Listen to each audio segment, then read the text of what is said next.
নম্বর হলো লোকমান হাকিম তার সন্তানকে 4 নম্বর নসিহত করলেন, ওয়া আমুর বিল মারুফ, সৎ কাজের আদেশ করার জন্য আদেশ দিয়েছেন।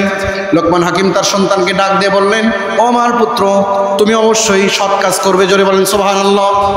সন্তানকে যদি আদেশ করা যায় যে তুমি সৎ কাজ করবে, তাহলে বাবার এই উপদেশটা সন্তান যখন বড় হয়ে যাবে অন্যায় কাজ করতে গেলে বাবার এই উপদেশটা অবশ্যই মনে পড়বে।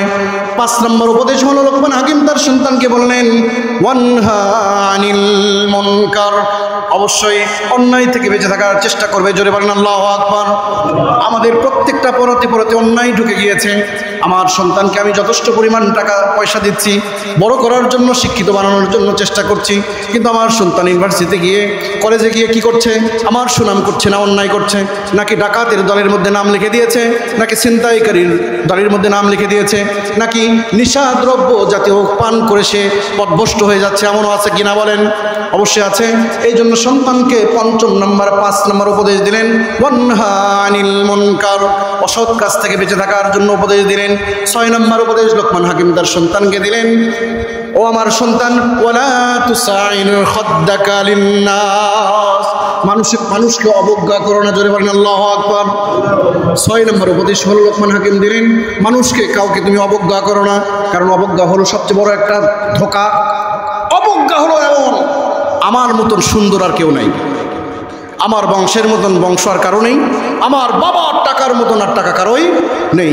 সন্তানকে আপনি উপদেশ দিলেন যে সন্তান, মানুষকে তুমি অবজ্ঞা করো না। 6 নম্বর।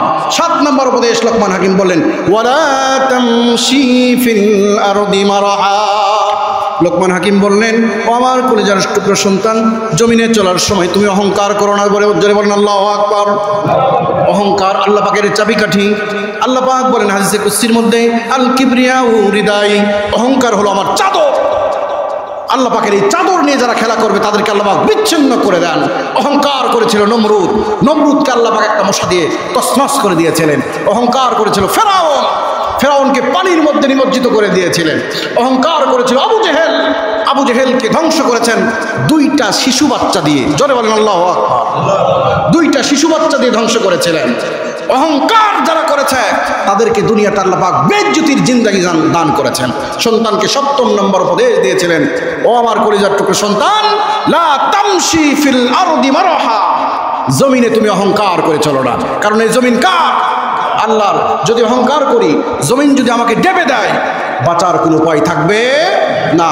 এই জন্য সম্মানিত হাজিরিন, আসুন আমরা আমাদের সন্তানকে লোকমান হাকিমের, এই যে আমি 7টা পর্যন্ত বললাম, আরও বাকি 2টা আছে, আর একদিন সুযোগ করে ইনশাল্লাহ বলবো, শেষ করে দেবো আমি এখনই। শুরু থেকে একবার আমি বলবো।